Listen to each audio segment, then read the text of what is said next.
Welcome to episode 211 of the Assorted Calibers podcast, the Second Amendment podcast that's a little bit for everyone. I'm David, sitting in for Weird, and with me tonight is the amazing, the incomparable, the most splendiferous Erin and Weer'd. How are you doing, Erin?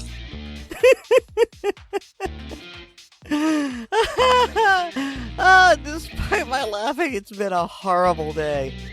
But yeah, we've been screwing around for over an hour, so you make me laugh. I like this man. He makes me laugh. We've been talking about stopcocks. Yeah, that's what you have not signed up for the ACP blooper reel. Now is the time. You really should do it now. Pause the podcast. It's $4. You'll be fine. But Weird, what are you doing here? You're supposed to be on vacation. I am. He's taking a vacation from his vacation. I am taking a vacation from my vacation. I was on a vacation. It went badly. I'm home early. No, I don't want to talk about it. Well, I mean, that's good because I was kind of freaking out going, we have nothing to talk about. We have no segments. And I couldn't think of any Second Amendment news, and none of these chuckleheads could think of anything. And, we aren't going to touch the Mar-a-Lago thing at all. It's like, I had to reference it once. That's all we're going to do. And it's just like, what do we talk about? Us to think. Say what? Well, you didn't hire us to think. Well, I didn't hire you, period. That would indicate I was paying you. I mean, I think David and I were just saying, hit record. We'll yes. We'll just do something. We'll be fine. I'm pretty sure somebody said, it, we'll do it live. Well, I called this the FAFO episode because y'all had some ideas as to ways you were going to screw around with guns and gun builds, and then we would find out how it worked or something. I don't know, but I do have a fun story about my AR-10 build. But hey, as y'all have noticed, we are joined by David and the oddest of balls. So it's not a round table because that requires a topic, and it's not a mag dump because it's not completely uncensored. I don't know what this is. It's a thing. So yes, David, tell us about your AR-10 build. So thanks to a fan of the show and fellow blue collar prepping contributor David Blackard, who sent me for my birthday this year an AR-10 barrel, I had to buy all of the other parts to build an AR-10. So, hey, David, I think I've got a spare trigger around here. You want me to send it to you so you can build a gun around it? Shut up.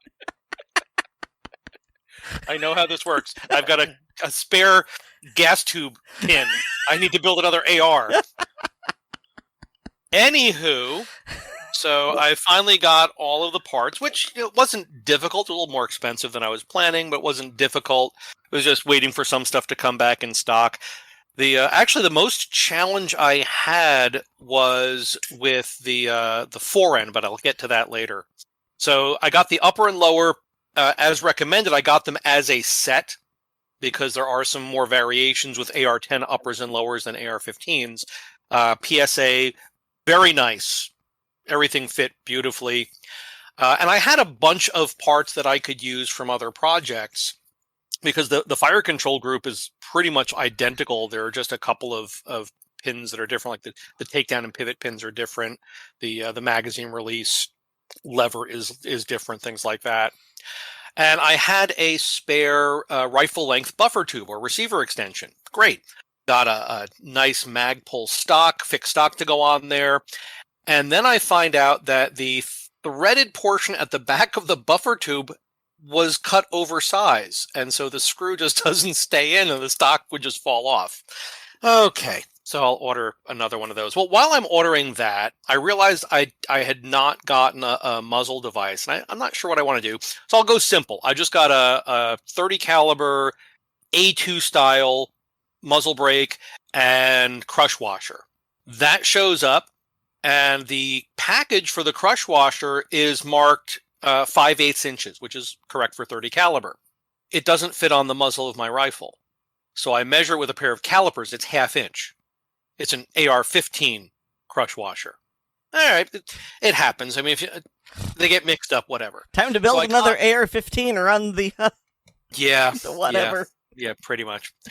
So I reach out to the company I got it from, PSA, because they're kind of local almost. They're South Carolina. And let them know what happened. They said, "Oh, sorry, we'll send you a replacement right away." And the replacement arrived yesterday, and I get it down into the basement, into the workshop rather today. It's another 1/2 inch washer. Time to build 2. Oh yeah.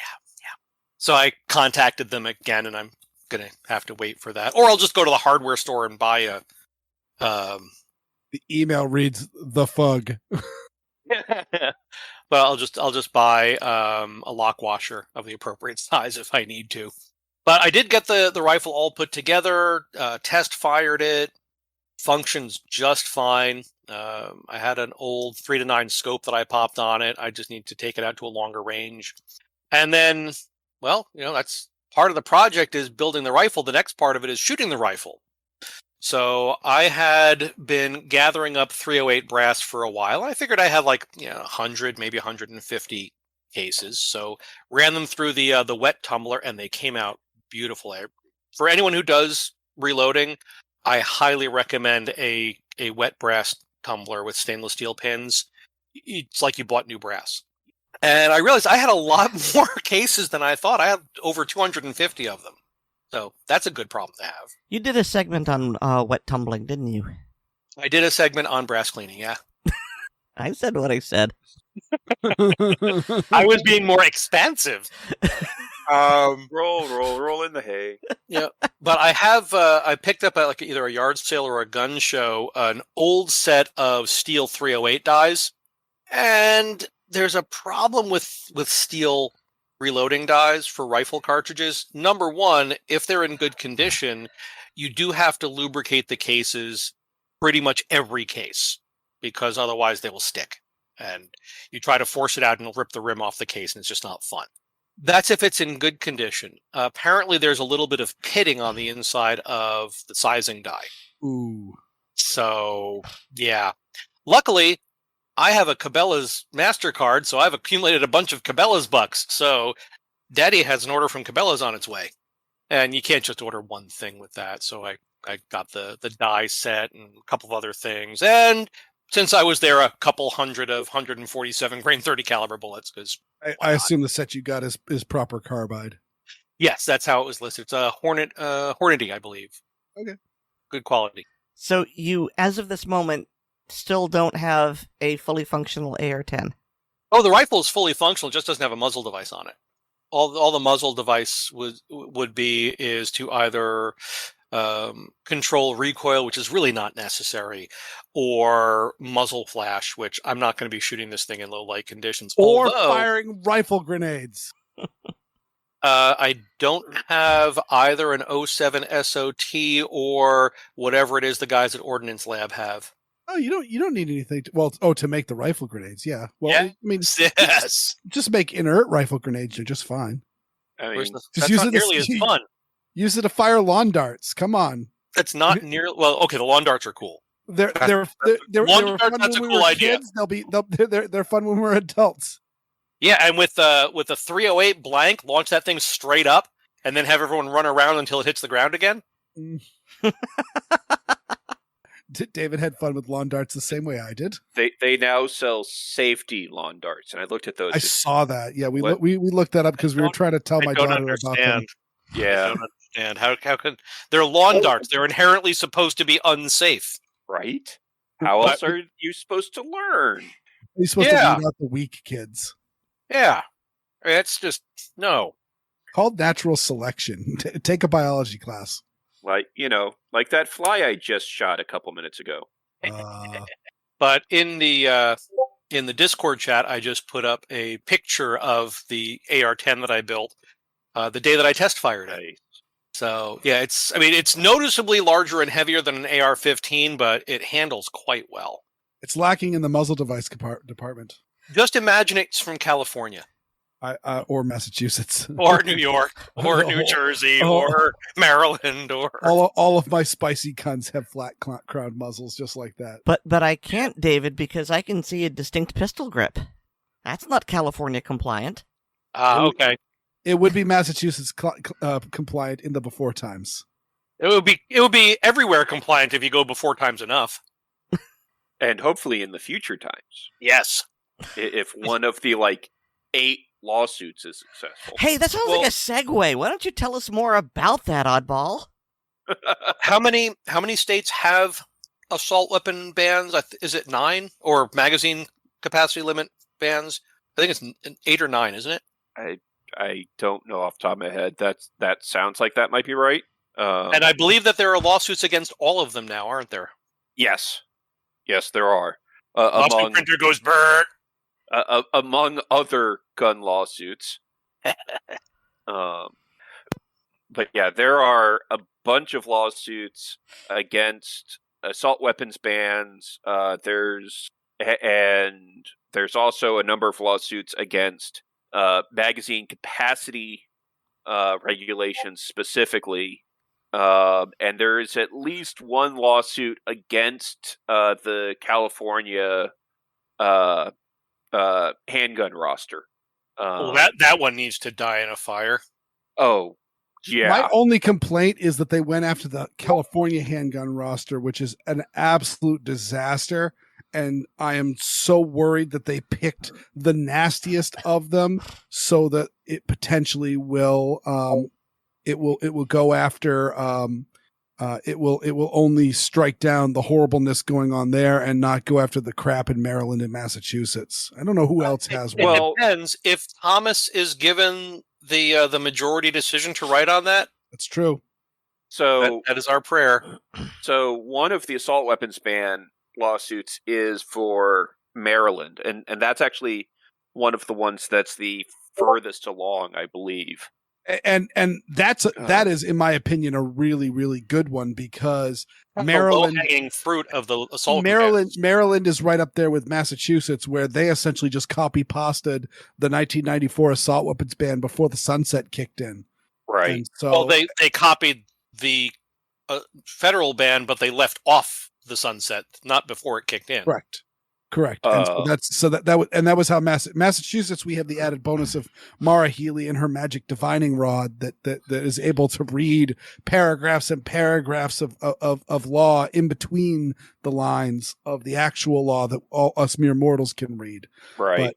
But the idea, again, them going after Maryland and or Massachusetts assault weapons ban will add added teeth because it will just, if it goes our way, it absolutely destroys California's ban.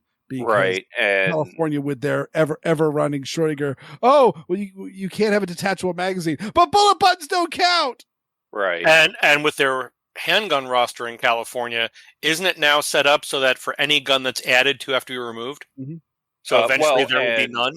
There hasn't been one added, and there won't be one added since 2013, I think. Yeah, and there's less than 300 guns on the California handgun roster at this point. Mm-hmm. I'm sorry, under 300 listings. I was listening to Matt LaRossiere on Fudbusters talk about it, and they're apparently the listing of guns on the California not unsafe handgun roster. It's not called a safe handgun roster. It's the not unsafe handgun roster. I did not know this until he mentioned it. But there's like 2 pages of 1911s on that list. Right, and there's guns on there that it's the same gun, but different SKU. Different colors. Therefore, different SKU. It's the same damn gun, just this one is in baby poo brown instead of black. Yep.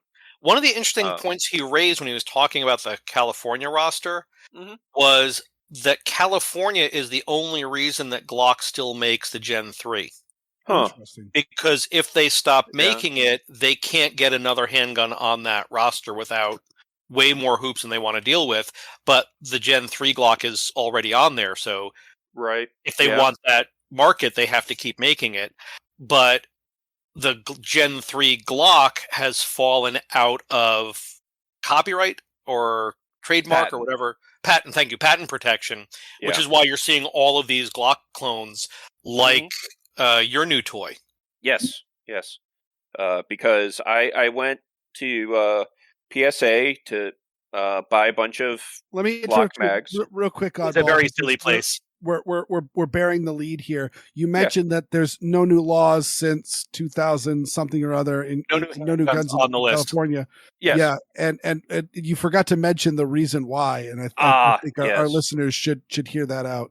Yes, the reason why is because previous to that, California put in a new stipulation to qualify to the list, which was once someone figured out how to do microstamping, then that would be a requirement. And in 2013, it was determined that a company claims, and as far as California is concerned, they believe them that they figured out how to. They patented the technique they came up with.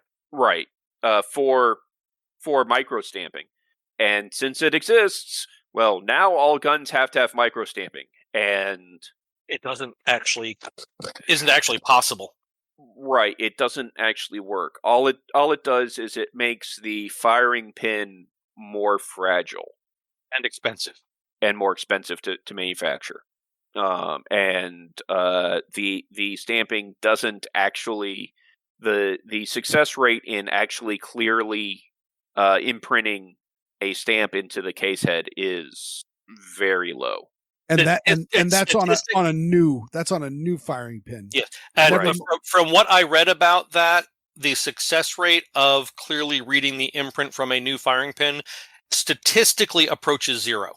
It's more than zero, but statistically it's within the margin of error for zero. There's a constant issue with misstamped characters or ambiguous characters or illegible characters showing up in there. So when you realize have a look at any of your guns, see how many digits are in that serial number, and note that there's probably like a 10% chance that one of those is going to get jacked up in the microstamping process. Right. And again, that's in a new gun. Never mind if you got a gun that you love or you shoot IPSC or anything like that, and you blow, a few thousand rounds through that gun, or tens of thousands of rounds through that gun. Yeah, no, that's not going to go well. Also, if you go to the range after you fire a couple rounds, pick up one of the casings and look at the hammer strike, or look at the firing pin strike on the case. If it's a full-size pistol, chances are, yes, it's a nice, perfectly round circle. Unless it's a Glock. Yep. Unless it's a Glock, or if it is, most subcompacts will have primer smear, where the firing pin does not come back quite fast enough. Yeah. That was actually the issue with the 365 when it was first released. It was a little bit too much drag, and it was shearing firing pin tips, and SIG fixed that problem very quickly. I didn't know if that was because of subcompact, because I know that I looked it up, or it was actually on Carr's website, because when I got my PM45, that's the first thing I ever do when I shoot a new handgun is I put one round in the magazine, I fire it, and then I go and track down where that brass went and have a look at it, and I look for bulges and splits. When you collect the brass that you fired, do you look at it first or do you smell it first? I mean, my nose is always working, so. Yeah, I'm not talking just happen to catch an odor, but actually sniff the case. I mean, it smells good. Yes, it does. Like a cork of a wine bottle. Yes. Although that's not what you're smelling for with a wine bottle. Exactly. Yeah. Oddball. Did you know that that's actually when the sommelier hands you the cork, it's not for you to savor the scent of the wine. Yes. I know. It is for you to smell for a moldy or musty smell, which means that the cork had failed sometime during the storage of that wine. And that is the point when you go, Oh yeah, no. This wine is corked. Yeah. Send that one back. Exactly. You say this wine is corked. Send it back, and Make then the they staff would drink it. I'll get a new bottle. Yeah, that's to prevent people from drinking half a bottle of wine and go, come to think of it, this wine does taste a little musty. Mm-hmm. Yeah, no, you pick up the brass and I look at it just to make sure everything's in spec, because you never know. Right. And that was the first thing I noticed was, wow, that is a lot of primer wipe on that one. And I said, well, primer wipe's not the end of the world, so I'll shoot the gun, and it ended up doing the 200 round breakdown period in one sitting for that gun, because my God, it's a gentle shooter. Yeah. And that's honestly my 308 AR was a lot. I fired the Scar. I fired various 308 ARs at work, but this one I built, because it's a full length rifle buffer tube, is even softer than those. Nice. Yeah. That was not part of my decision-making process, but I'm pleased with how it worked out. Anyway, back to legal. Yes.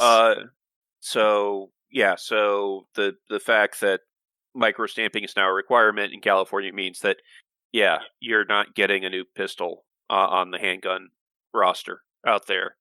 You can still get a new pistol in California. You just have to find a police officer who wants to buy it and then doesn't want it anymore. Right.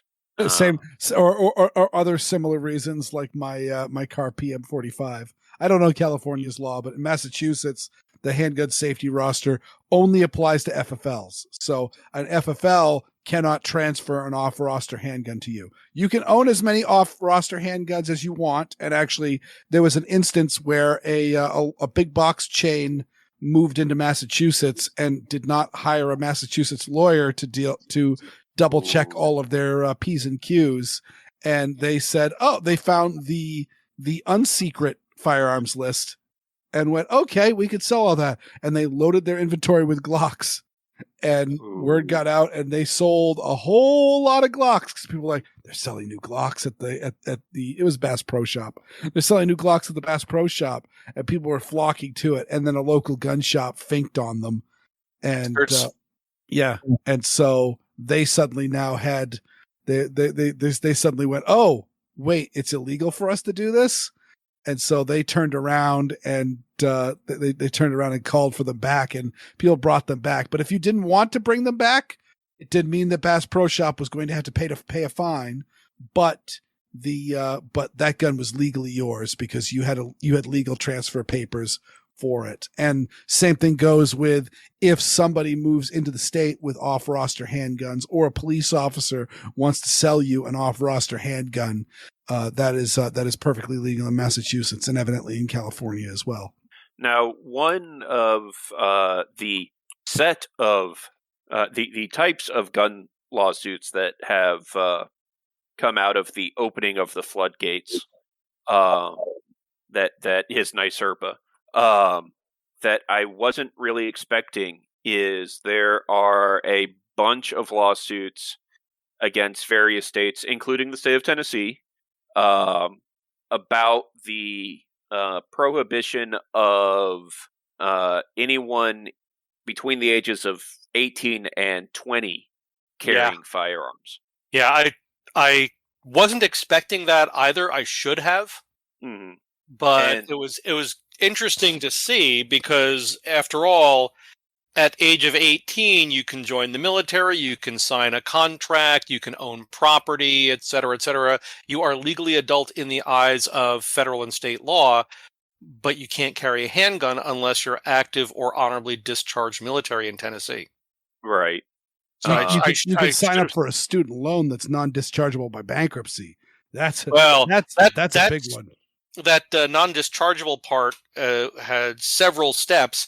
But the last step in making student loans non-dischargeable has a certain person's fingerprints on it. His name rhymes with Brandon.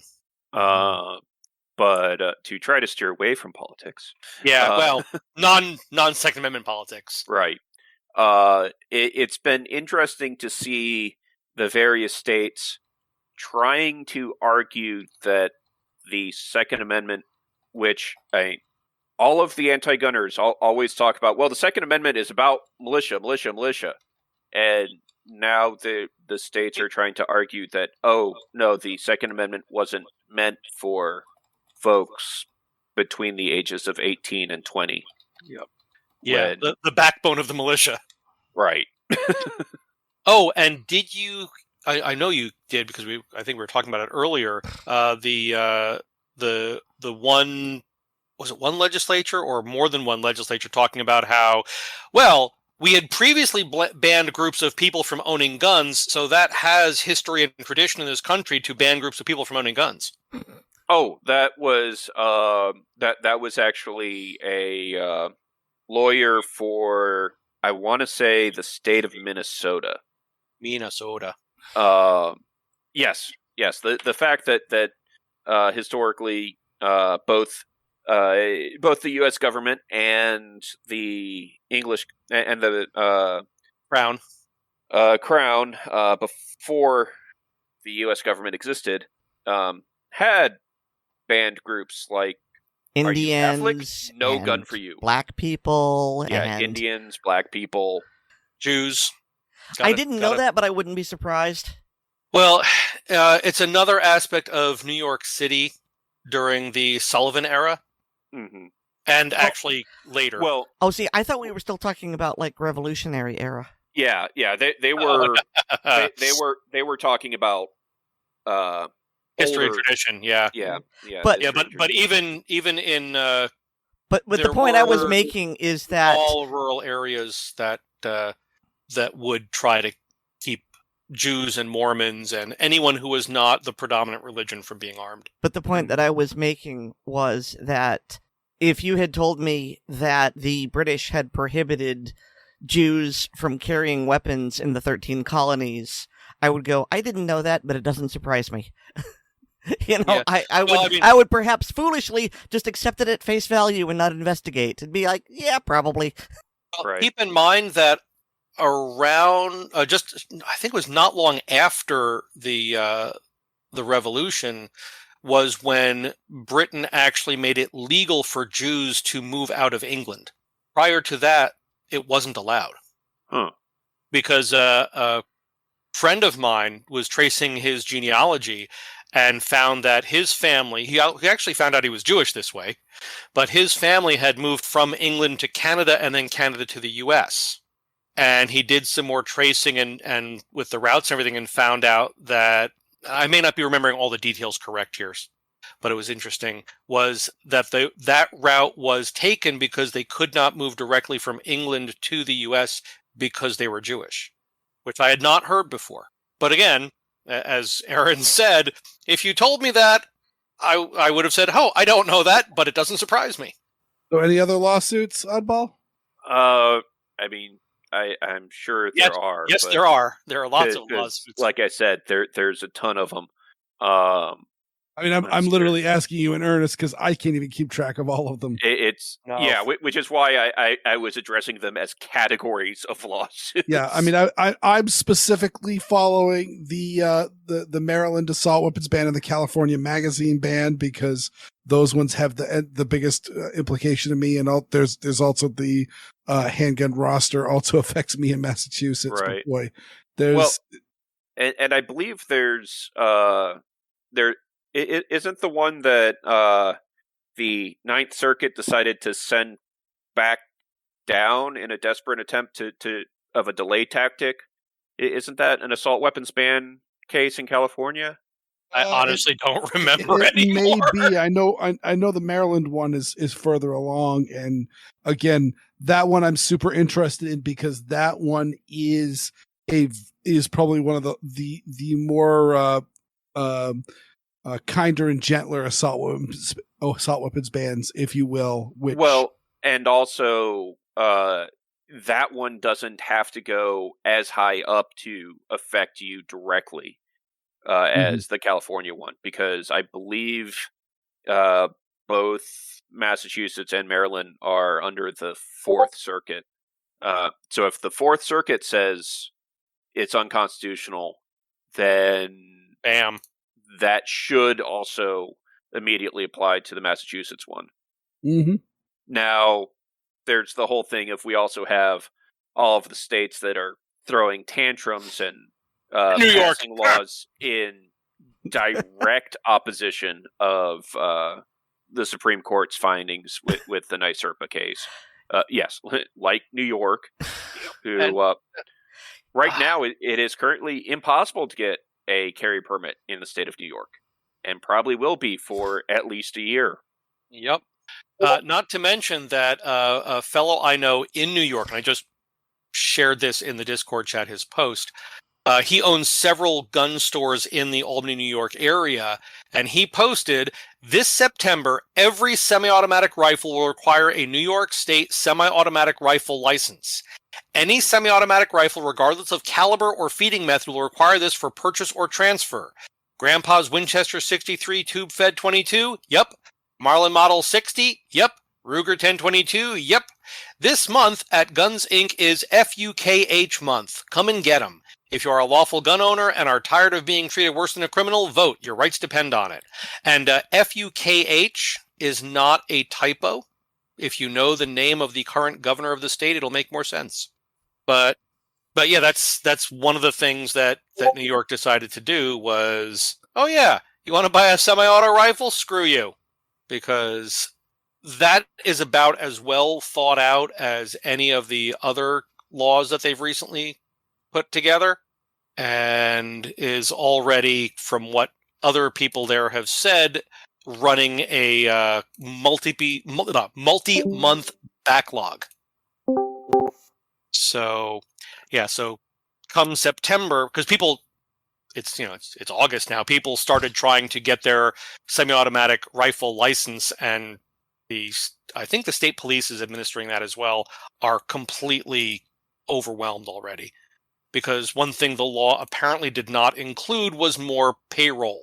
We had a similar instance in Massachusetts, and thankfully it was actually the police that stood up for it. Like, even anti-gun police were like, no, is the in attempts to play games with Massachusetts gun owners post NYSERPA, they put it was in like a budgetary law, budgetary bill. They put a line. It was Amendment 13 that actually changed the Massachusetts carry permit from a 6-year permit to a 3-year permit, and also required it required an in-person interview for each application and or renewal. And the cops are like, when are we going to do this? Like, it was clearly nobody spoke to the chiefs of police or any representative thereof and asked, would this be a cool thing? Because they are already struggling to keep up with demand. Like I said, the last 2 times I have renewed my Massachusetts license, it's been over 9 months. Mm-hmm. And thankfully I applied very early, and that, like, literally I applied like 2 months early, and I just barely made it in under the wire of the grace period. So the fact that they were going to add more of a burden to the Massachusetts police, and they're like, you in what army? Yeah. Because once again, they don't think things through. They just think it's going to happen. Well, I don't know. They also see that as a feature, not a bug. Oh, well, I'm sure that's true as well. That's maybe the unspoken feature, or at least unspoken outside of their circles. Yeah, if you're anti-gun, it seems like their litmus test is, well, do the gun groups like this? Hence the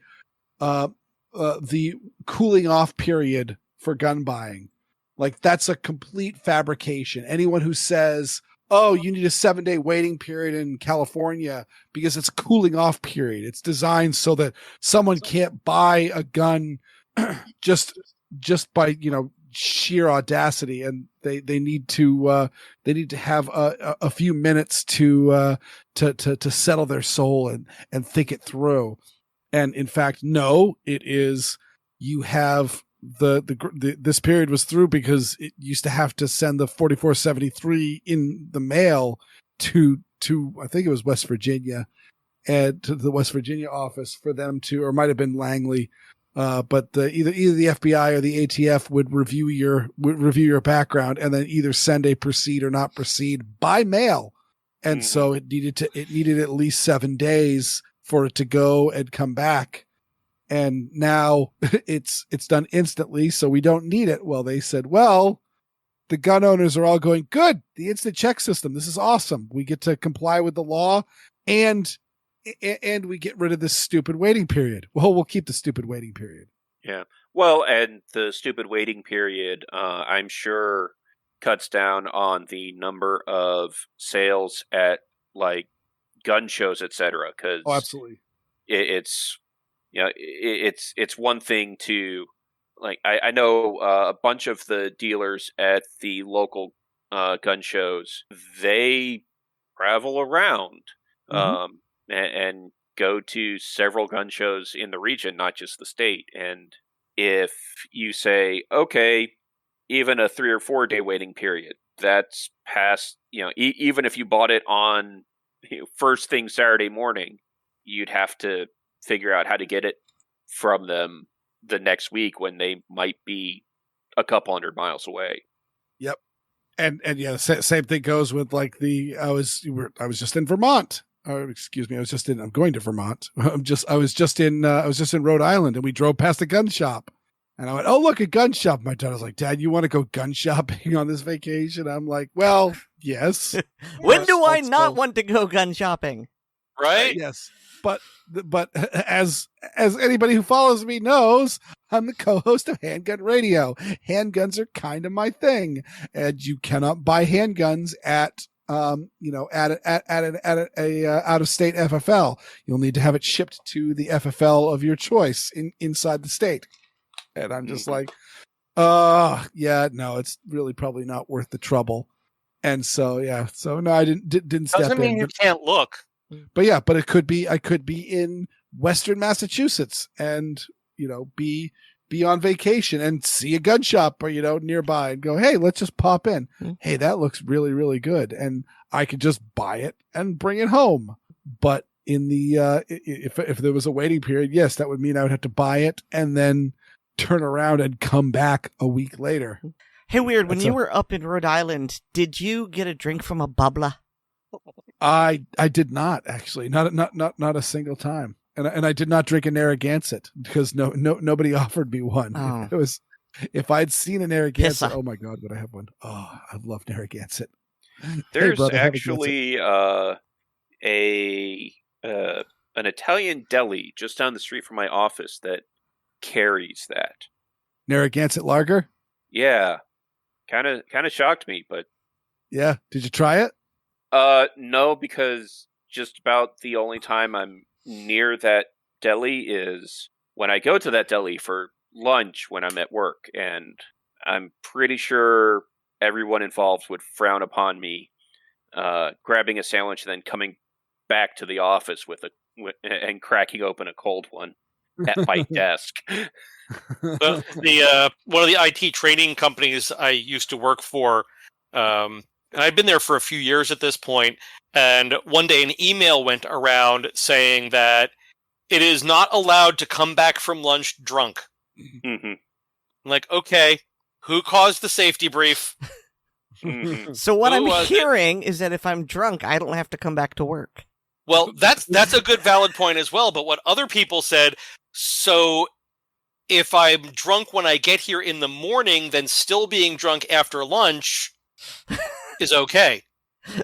I had one job that I was regularly drinking while working because it was that or computers were going out the window. Earlier today, I'm sorry, go ahead. I didn't realize you were finished. I was going to say, and it was, I was regularly there, even though the job I was supposed to be done by 10 o'clock at night. I was regularly given enough work that, I was there till like 3 or 4 in the morning. And there were a few times that I met folks as they were coming into work the next day. Ooh, I've been there. That hurts. Yeah, earlier today, my my poor wife. I mean, for various reasons, but today she had just a really rough day at work. So I was working from home, and she always does, and so she's sitting there and she's just on these calls, which of course means she can't do her regular job while she's talking somebody else off the ledge or putting out some other fires. And so I can always tell when her call is over because there's usually some either grumbling or flat out cursing. Yeah. And so she normally works from 7:30 to 4:30. It's 20 after 5 and she's still working. So I go in the other room and I get we keep mini chocolates in the house, little Hershey's minis. So I go and I get her one and put it on her desk, and she looks up and smiles and says thank you. And I said, I'm guessing you'd rather prefer a glass of wine since it's after 5, but you're still working. She's like, yeah, I shouldn't do that. But y'all are a bunch of sissies. I'm just saying. I'm not. I have no. I'll drink it. I'll drink at work just as much as I'll drink any other time. No, you do. But would you like another firearm related story? Yes, please. And by the way, Weird, when I say I was regularly drinking on the job there, I mean I was pulling out a 750 milliliter bottle and just taking shots straight from the bottle. This is just blast. You're doing this to me. Yes. I learned it from you. So this is an armorer's bench tale.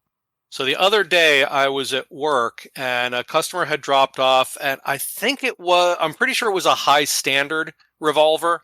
And it was one of the models where there's no cylinder release on the frame. You release the cylinder by pulling forward on the ejector rod. Mm-hmm. Mm-hmm. But the cylinder wasn't locking closed. The gun was dirty. It was well loved, but well cared for. So, just basic disassembly and cleaning because it's a high standard. They're not designed to be taken apart by anyone ever. And I realized that the way the ejector rod is set up, there's the ejector star in front of the cylinder, and then there's the rod that slides back and forth within it to engage in the recoil shield of the frame to lock the cylinder closed. And that part inside isn't moving back and forth. It's staying retracted. So I figure out that there's a little pin inside there that just drifted far enough out that it's catching the ejector star so that rod can't go forward. Like, okay, I can, no problem. And I get things held open, and with the punch, I just give one little tap to that pin to try to nudge it back into place, and it falls out the other side. And I now have 5 or 6 pieces of ejector rod to deal with. Remember I said these are not designed to be taken apart by anybody? So there's the ejector rod itself, and the crane, and the collar, and the spring, and the other collar, and the other spring, and the ejector star, and this little cross pin that all have to be held in the proper orientation to get things lined up to get that spring back, that pin back in.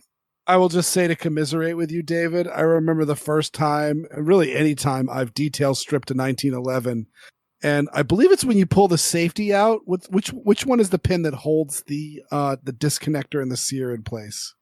That is the pin that's covered by the safety. Okay. That's the one that actually, if with certain types of ambidextrous safety, that's the one that's a little bit longer to hold the forward edge of the safety on the right-hand side of the gun. Gotcha. But the sear pin. Driving that pin out and suddenly just a bunch of little parts just pour out the ejection well. Yeah. Just like, ah! But it gets better.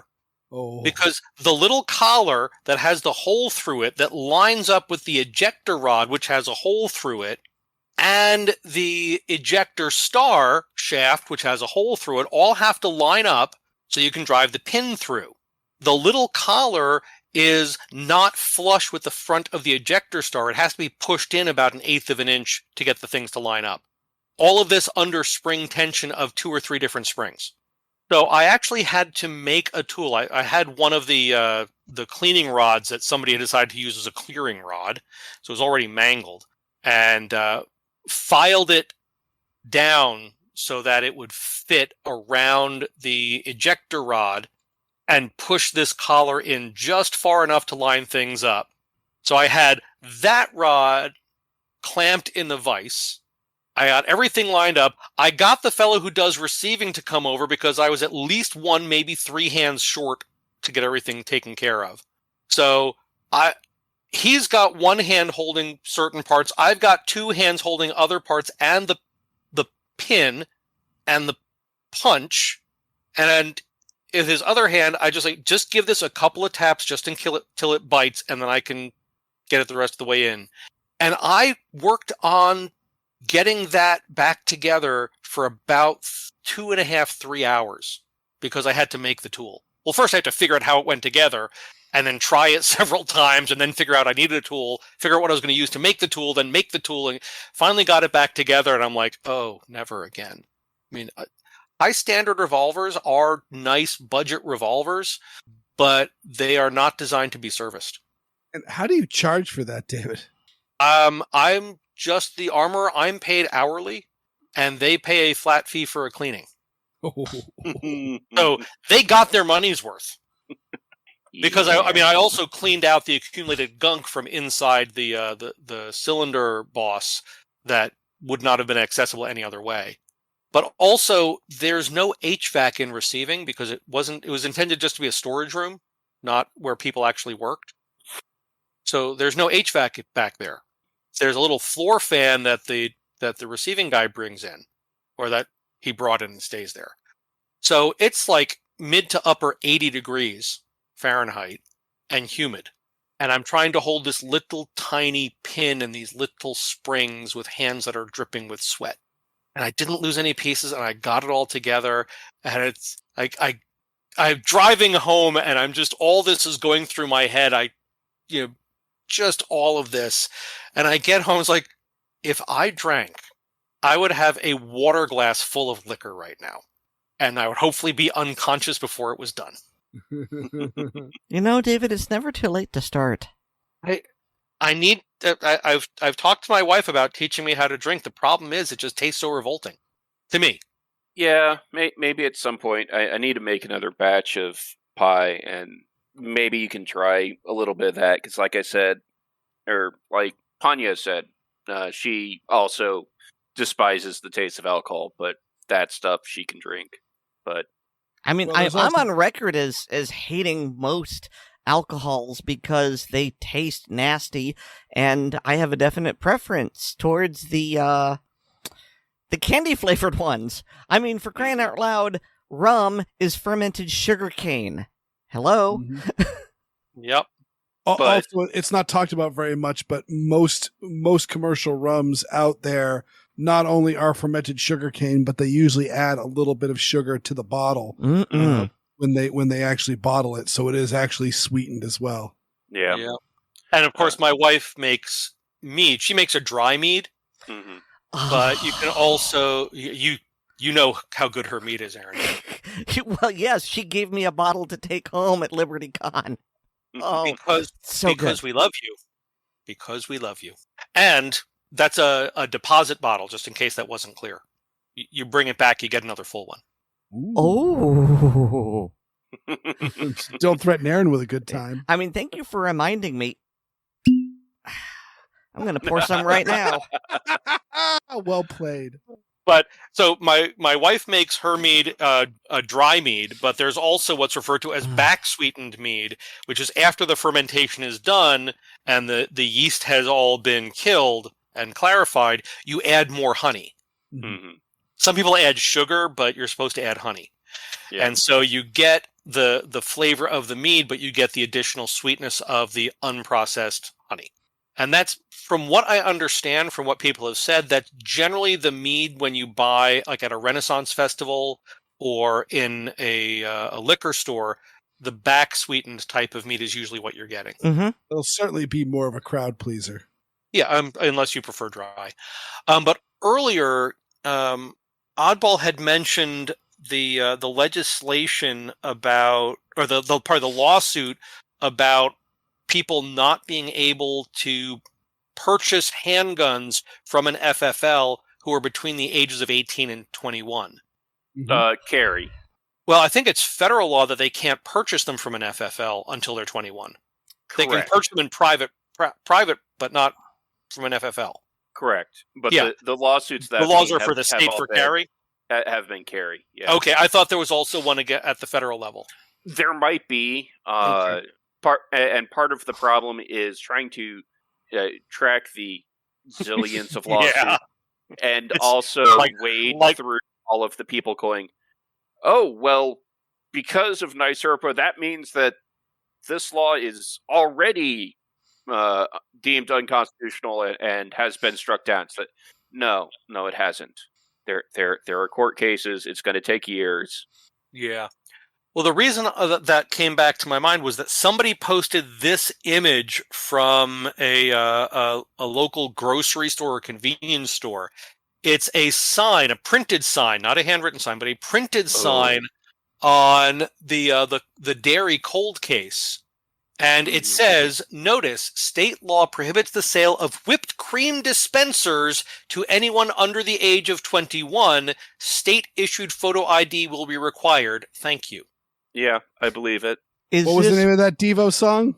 Whip it good. Is this because of the alleged you sniff the propellant and it gets you high for like 10 seconds? There's no alleged about it. Yeah, it's not. I was about to say, that's exactly what I was going to say. There is no alleged.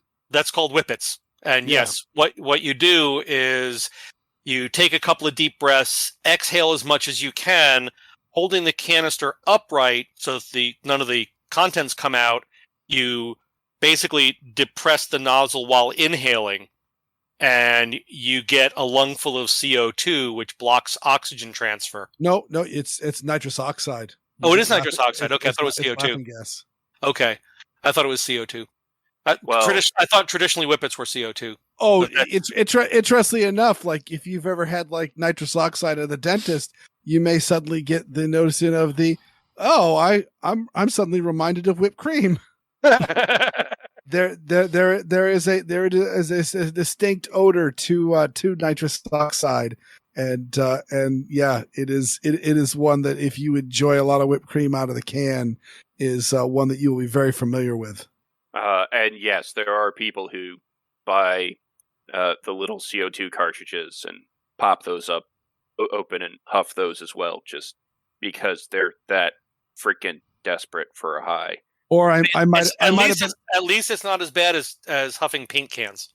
Or I might have been at a party in Minecraft where someone wheeled a canister of automobile nitrous oxide into the party and started handing out balloons in Minecraft. Right, as you will. Sorry, we gotta. So we've been talking a bit about. I actually literally just saw this story. Collier Noir was covering it as I was unpacking the perishable goods that we had brought on our trip. And I threw up my tablet and just started playing some YouTube videos while I was working. And I found this story that there is a county. Let's see what county that is. Madison County in North Carolina. The school system will place AR-15s in each school building. According to this, they will have a safe within the school, and it'll be designed for when the school goes on alert. The AR-15s can be deployed for trained staffers to use it. Okay, does that mean that there will be like certain teachers who have access to it, or is there going to be an armorer who hands them out in proper Hollywood style as the teachers come up, hop, hop, hop, and the armorer is pulling them off of racks? And it better be clean when they return it. I literally just heard Colin Noir talk about this, and I actually haven't even read the story that's in the show notes. So I'll tell you that the second one sounds a lot more awesome. I deliberately made it silly, but truly that does seem like the best way, because rather than worrying about okay, you've got all these teachers who could oh my god, they could be having a bad day and they could go and get a rifle, they should get, all that other stuff. It's just like, look, here's a guy who's probably like a retired police officer or something, and his only job is to sit there and, maintain the arsenal, and when the alert goes, it's like, okay, now I'm going to start passing them out. Yeah, and frankly, for those people that talk about that, it's the one, if you trust the teachers that little, what the hell are you doing? Yet they're unsupervised in a room with children for the majority of the time that your child is awake. Yep. And two, how much of a failure of a parent are you that you have children that are that much of terrors that would lead someone to want to do that? Well, number one, it's never my children; it's always somebody else's children. And number two, if this is not, I'll try to use Erin's Twitter voice. It's not my children; it's somebody else's children that are driving the teachers to do this. And if I was a teacher, I would go crazy and shoot up my students for making me crazy. I think that pretty much covers what a lot of the arguments about that are. That sounded less sarcasm font and more South Barons of New Jersey. I don't get that reference, but okay. You're the one who mentioned it when I posted that one video, we should go do necromancy in the woods together. I think it would be good for us. I think it would be a bonding experience. I love her. She is a riot. Yeah, I'm sorry, I misheard you. The Pine Barrens Jersey accent. Talking about the Pineys. Yeah. But I was just trying to do the anyway, so yeah, I think that's what it is it's never the ones who are complaining, it's never the fault of their children, it's always somebody else's children, and they are projecting their own lack of self-control onto everyone else. Mm-hmm. I can't quite tell from this story, and obviously while I'm doing the show, I'm not going to go dive in and start researching from other stuff, but it sounds like it may be the school resource officer that will have access to the rifle. But an added bonus is they also have breaching tools in the safe with the gun. So if the door isn't locked, do you really need breaching tools? I mean, apparently in Texas you do. Oh, okay. I don't understand what teachers in a lockdown are going to be breaching. Well, the statement is if somehow the suspect does a man to get barricaded, they'll unbarricade them real quick. Explosives. All right. Well, that was one of the early arguments about Uvalde, was that the door of the classroom was in lockdown mode, and it was a reinforced hardened door, and the officers couldn't get in. The fact later coming out that, of course, the door wasn't locked, and they never tried to open it. Mm-hmm. Yeah. Again, that Uvalde is not a question of gun control or even armed resource officers, anything like that. It is about, failure at all levels. Yeah. Police reform, ending of qualified immunity, and simply taking school security far more safe. Uvalde would have been completely thwarted, at least from the information that we know, if all of the locks in the school had been functional. He crashed his vehicle out front and fired on some people across the street from the school before, and police were immediately called. And a teacher saw him and shut the door, presumably locking it, but the lock had malfunctioned. And all the locks in Uvalde, the killer walked straight through. Yep. And the police could have as well. Well, it was more important to get home safely. Yes. That's Either right. way, Collier Noir made a great line on how many teachers that we have known that have charged a gunman, attacked a gunman, been killed by a gunman. Actually, what was the name of the gym teacher in Parkland? Oh crap, I don't remember. I'm going to look him up right now, but the guy literally charged at the gunman and was killed. And but it's being credited that even though he was not successful at disarming the gunman or attacking the gunman, it was successful enough to delay him. Coach Aaron Feis. Thank you, Feis. I'm not quite sure how I pronounce that. I think that sounds about fair. Okay. Yeah. All right. Well, shall we close out the show with some silly? Okay. Oh, we haven't done silly yet? What you got? So I discovered it was actually a friend of the show with a common name that gave this to me. This image, and I saw the link and just clicked on it and looked at the picture and went, oh, that's funny. And the image is two pictures. One is a group of middle-aged women, all with not particularly pleased looks on their faces, talking with somebody. And the other image is a bunch of people all standing around at a gun range with rifles in their hands.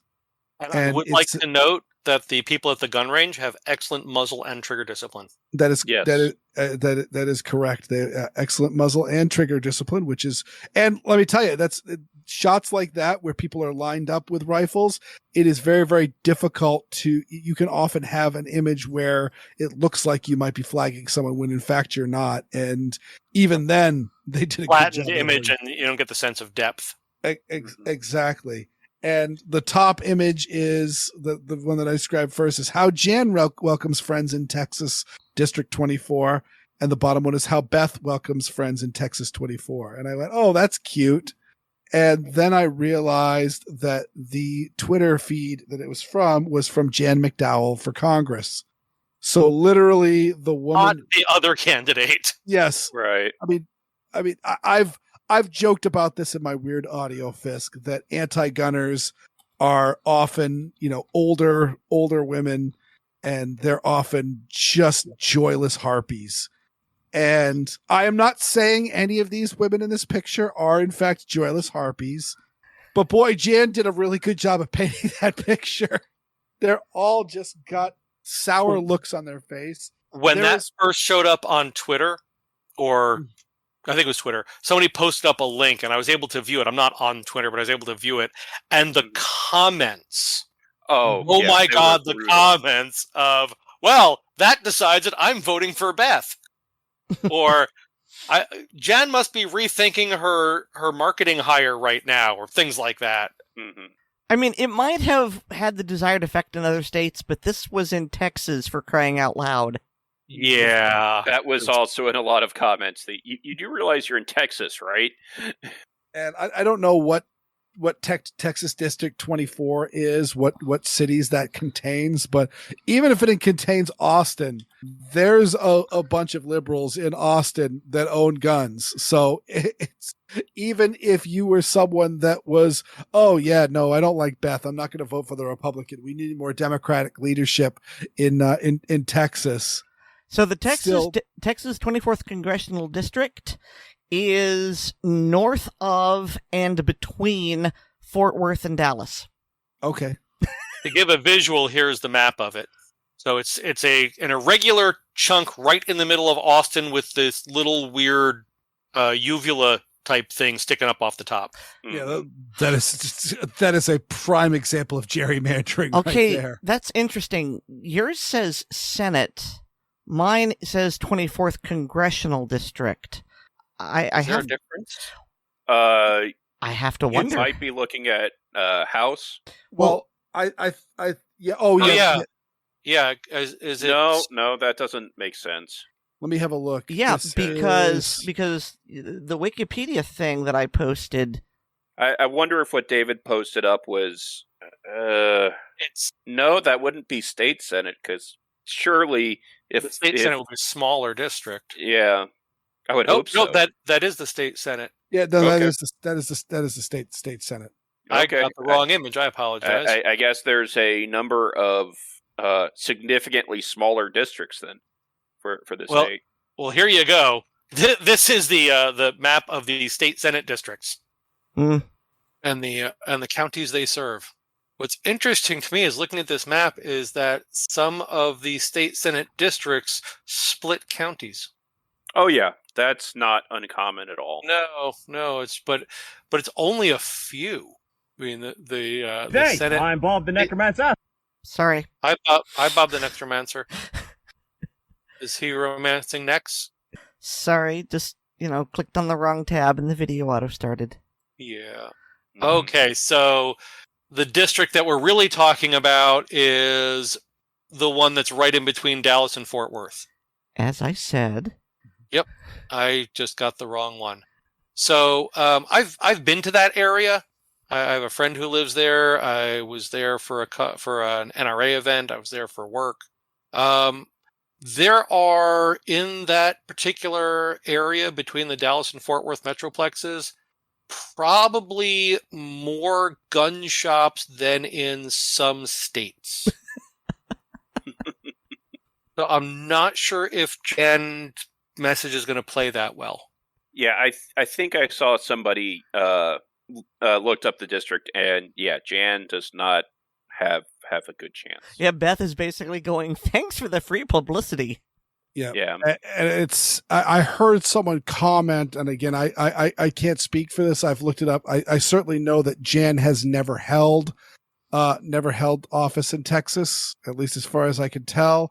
And doesn't look like she's going to this time either. And it sounds like this is not her first time running. She's kind of got that Dennis Kucinich syndrome. But yeah, and then furthermore, I found on her Facebook page, Beth Van Dwayne is so sure it's got that picture again, and this time it's actually got her tweeting it out.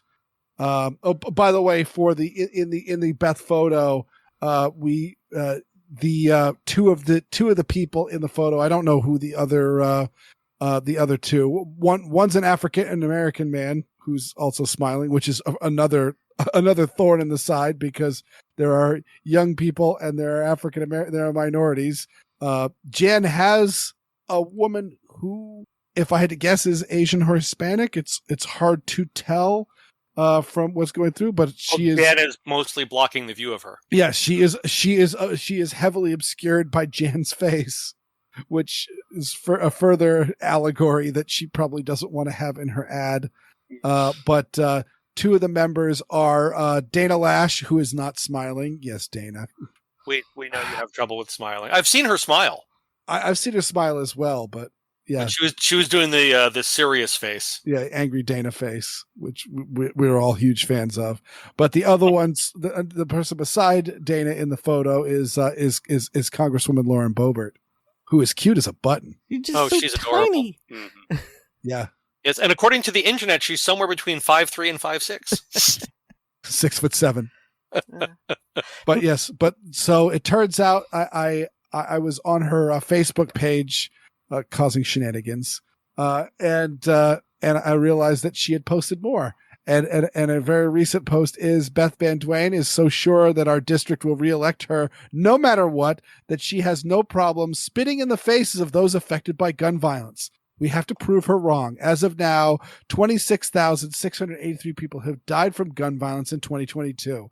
It's time we say enough. Elect leaders who will stand up for those robbed of the opportunity to stand up for themselves, because every single one of those 26,683 people was a unique person with hopes and dreams that will never come true. I'm running for Congress because, unlike Beth Van Dwayne, I give a damn. Jan McDowell, Democratic nominee for Congress. And, well, first up, 26,000 people. That's got to be the nationwide number, not just in their Texas district. And probably includes a lot of suicides. Oh, obviously. Yeah. And since we're talking about diversity in the photos, I did look her up, and Dana Loesch is Cherokee with some Irish. Oh, I did not know that. Well, there. Her features are fairly... It doesn't surprise me a bit. No. I was pretty sure of it, but I looked her up, and yeah. She's descended from Cherokees as well as of Irish descent through her paternal grandmother. So I have a question here. What kind of gun is Beth holding?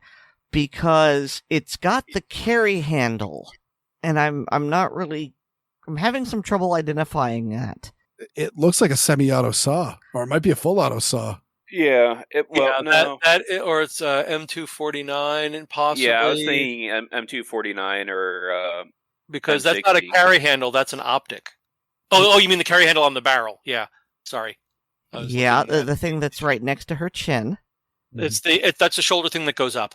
It is not a barrel shroud. Shut up.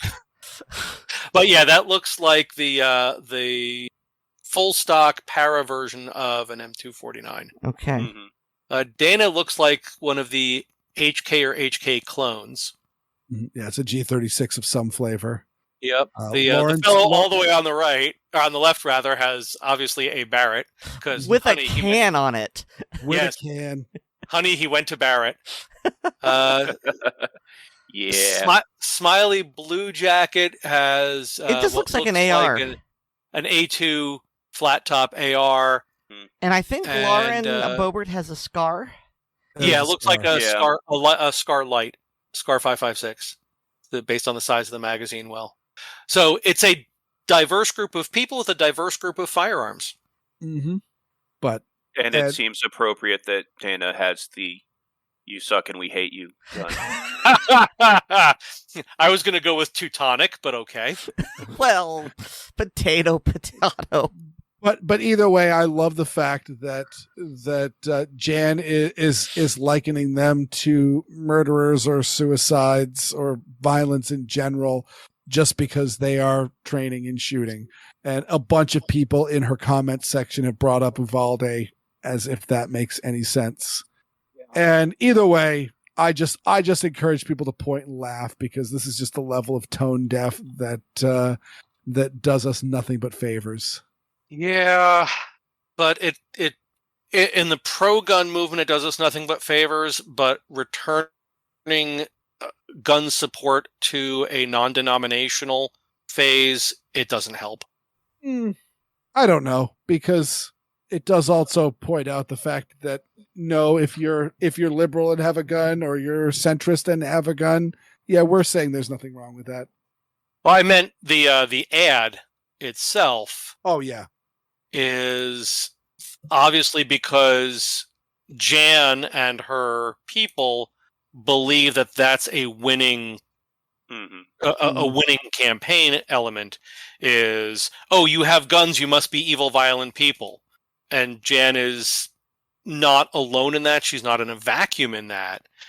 I don't know if she honestly believes that, but she's portraying that belief from a particular political perspective and party perspective. And that doesn't help us help with getting the message out that we want to get out, is that the Second Amendment is for everybody, regardless of your political affiliation. Mm-hmm.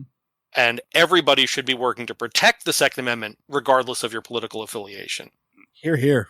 So that's the only downside I'm seeing of that, is the belief it demonstrates. Other than that, it's hysterical. You know what's more hysterical than that? Our patrons? No, I got one more story. No. I saw the link that you put up, and yes. So the mayor of Houston says he will no longer accept 3D printed guns in the buyback.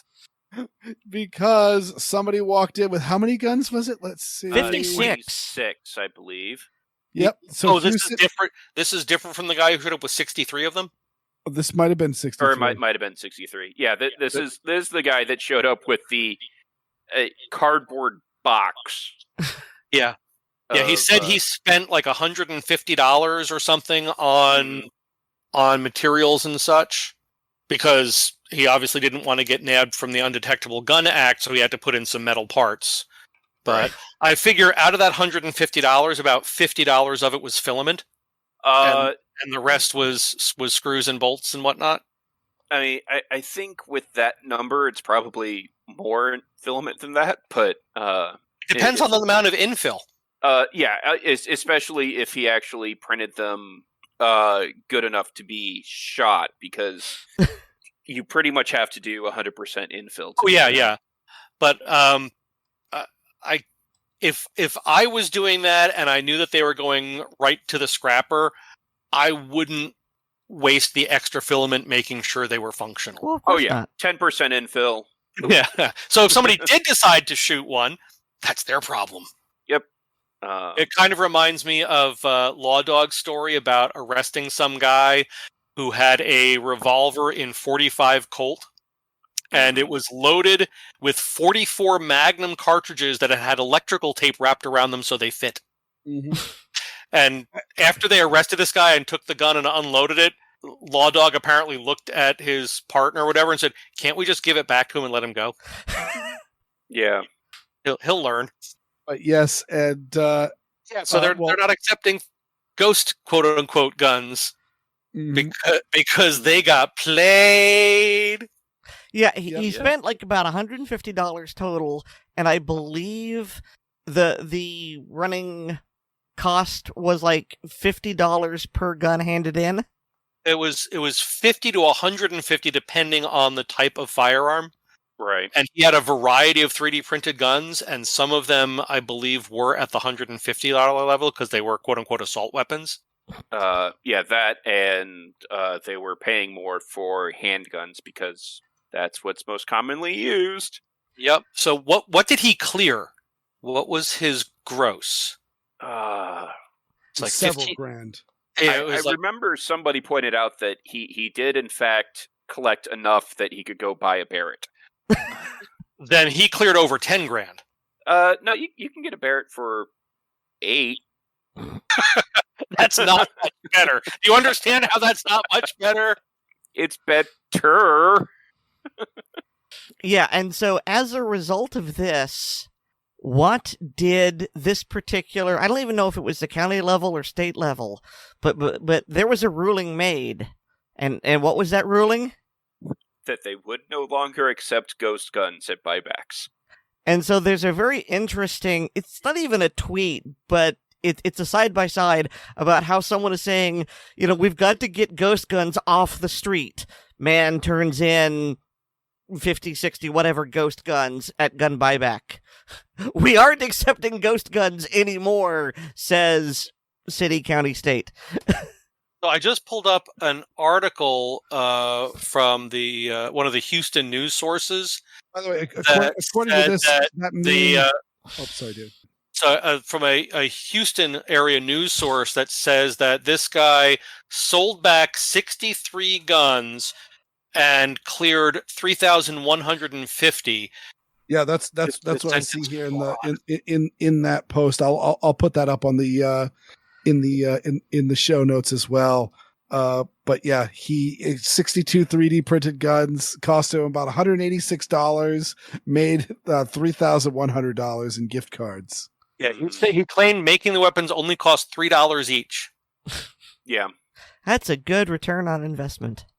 Yeah, and apparently he tried to turn in more, but the cops wouldn't let him.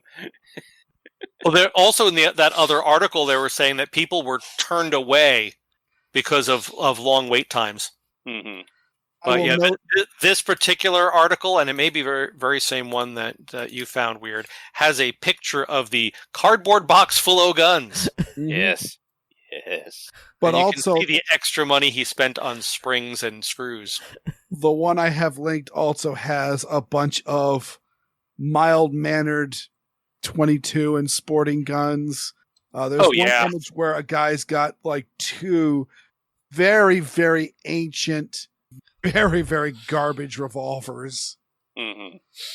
And again, showing that, look, these buybacks, it's not criminals turning their guns in. The Houston mayor had a bit where he's like, where literally they asked him, do you think that any criminals are turning in? He goes, yeah, man, criminals can be desperate. They might just need their next fix or anything like that. They're looking for, any cash that they can get a hold of.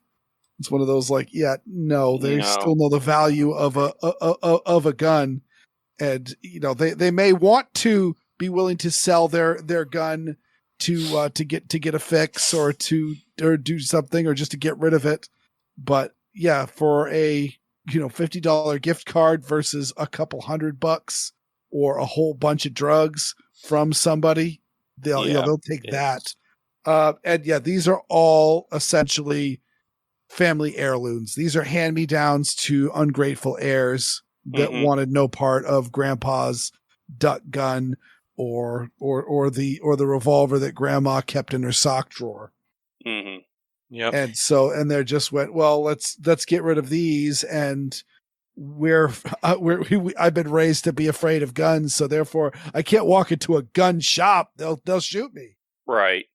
And that's always the sad thing with gun buybacks is you see, ever so often with the stuff that they bring in, it's those are, just about every gun is going to be worth more than whatever gift card they're handing out. But ever so often you see, there's, some grandpas or great grandpas bring back Luger. Yeah. There was actually a news article back, and I think it was the late 90s. There was a gun buyback, one of the earlier gun buybacks, and a woman showed up, a very old woman, with some things from her husband's time in the war. Mm-hmm. One of which was an STG-44 that he had brought back. And the officer at the buyback refused to take it and helped her get it to a museum. Wow. That I'm impressed with that officer.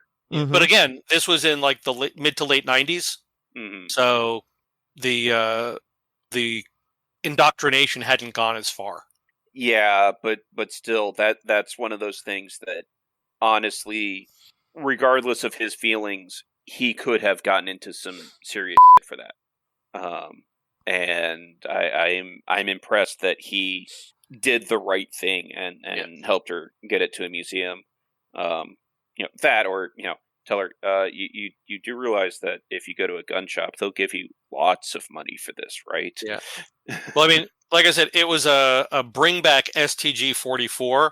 So unless it had been papered, if it hadn't been papered, that federal felony for a lady in her 80s is not a good thing. But back then, at least, it could be transferred to a museum. Right. And again, like I said, with just the a bring back Luger is worth what, $2,000? Well, yeah, easy, depending on condition and manufacturer and matching numbers. If it's got the matching magazine. Yeah. Well, not just the matching magazine. One of the things that happened on the troop ships was to prevent the soldiers from playing with their bringbacks. Is with the Lugers, they would take the grips off and they would take the side plate off. And then when they got to shore, they would give them a couple of grips and they would give them a side plate. And usually a magazine was in there as well. Right. So there are a lot of bring back Lugers where those parts are not numbered to that gun because they didn't care about that as long as it fit. Right. So if that was an all matching numbers Luger, then the guy was probably an officer, whoever brought it back. Oh my God. Weird. I found your meme. Yeah. But by the way, I wanted to say we talked about there's usually always one treasure, and they must have wised up because at no point were they showing a spent AT-4 or M72 Law hull. So, Weird. This is for you. It's funny because it's true. Thank you, David. Me trying to make the point, the point I'm trying to make, and it's a straight highway, the way I explain it, and it is an absolute highway pretzel. Hey, David. A plate of spaghetti with cars. Yes, Erin? You've got something in your eye. Whoops, it's this plank. I am not that bad. Not that bad. I'm easily distracted, but I'm not that bad. I'm just going to stand back. Let's you and her fight. No fight. No fight. But no, disassemble. Number 5. I love the number of these buybacks where they have we had a rocket launcher. We got a rocket launcher off the street. It's like one of those. That's it. We got a piece of PVC, basically. Yeah, it's an AT-4 tube. It's just a piece of fiberglass. You got a tube. Yeah. It might as well be a slightly fancier cardboard mailer. Well, you know what? You know who's awesome? Our patrons? Our patrons and our listeners. Thank you. Listeners. That's right. This is not a mag dump. Yes. This is for everybody. Yes. But if you become a patron, you can get the extra special sauce. That's right. So yes, we thank all of our listeners, each and every one of you. Really, it's wonderful that you guys listen, but we also thank our patrons. Extra special thanks to you guys, because you guys keep the lights on. And to become a Patreon patron, you go to patreon.com/Assorted Calibers Podcast, and you can sign up, and you get things like an early release of the podcast. I mean, some people think that's cool, that you get it on Friday instead of Monday. We also have ACP film tracks. We have the ACP blooper reel that we've been talking about, and trust me, you're missing out if you haven't heard it. And we've got the ACP bag dump, which is our bonus show. Also, please remember to rate us on Apple Podcasts, subscribe to us on the platform of your choice, and share the show with your friends, both online and off. I've got a blog. It's weirdworlds.com, and I'm also on Handgun Radio on the Firearms Radio Network.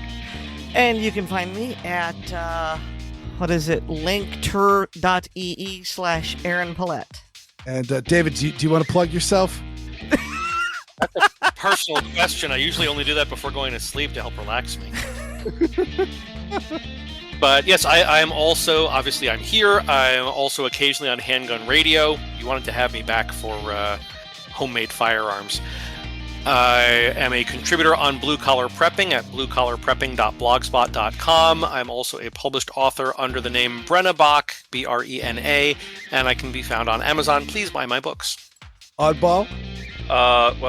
In theory, I have a blog at gunscarstech.com, even though I was really hoping to write some stuff last week when I was on vacation, but I ended up being entirely too busy.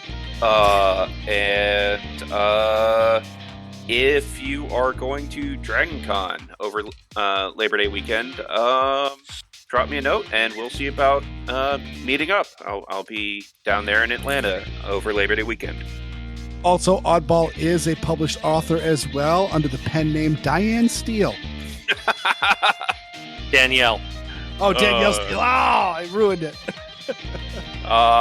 Yeah, but I got to correct you, so it's still a win. It's still a win. If only.